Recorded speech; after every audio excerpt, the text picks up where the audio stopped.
उन्हाळ्यात केळीत खोडवा पीक ठेवताना आपण जे मेन खोड आहे म्हणजे त्याचा मदर प्लांट आहे खोडव्याचा, तो आपण बऱ्यापैकी तसाच ठेवतो बऱ्याच ठिकाणी. हा ठेवला बी पाहिजे, फक्त त्याला जास्त पानं राहिलं नाहीत पाहिजे, जेणेकरून खोडव्याच्या पिल्लाला सुद्धा ऊन मिळालं पाहिजे. आता तुम्हाला इथं दाखवतो ही खोडव्याचा मेन मदर प्लांट आहे. याची जास्त पानं असल्यामुळं हे जो आपण खोडवा पिल्लू धरलाय त्याच्यावर कसंच ऊन सूर्यप्रकाश पडत नाही, त्यामुळे ती बऱ्यापैकी एक शिवडी गेलेली आहे.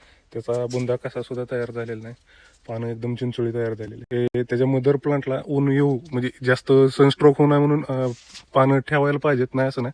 पण लय झाले 3 जास्तीत जास्त 4 पानं, एवढी जास्त प्रमाणात जर पानं राहिली तर खाली सूर्यप्रकाश कसाच येणार नाही आणि आपण जो धरलेला खोडवा आहे, हे जे पिल्लू आहे, हे चांगलं पोषण होणार नाही. ही पूर्णपणे एक शिवडी जाणार, त्याचा बुंदा चांगला तयार होणार नाही. ही जास्त हाईटला गेल्यावर ह्याची परत रिस्क आहे आणि जास्त दिवस पण घेणार, कारण ह्याला अजून कसलीच मॅच्युरिटी आलेली नाही. याला हार्वेस्टिंगला येण व्हायला सुद्धा हे जास्त दिवस घेणार आणि हे काटकपणा राहणार नाही ह्यात कसं. त्यामुळं हे जे वरचं पान आहेत ते एवढ्या प्रमाणात जास्त प्रमाणात न ठेवता हे जर साळून घेतले तर इथं 3-4 पानं सफिशियंट आहेत. प्रत्येक झाडाला 3-4 पानं जरी सफिशियंट तेवढी ठेवली तर बऱ्यापैकी त्याचं सुद्धा सनस्ट्रोक जास्त पडणार नाही आणि याला थोडं ऊन बी मिळेल आणि थोडी सावली बी. त्याचा फायदा नक्कीच आपल्या खोडव्याला होऊ शकतो. धन्यवाद.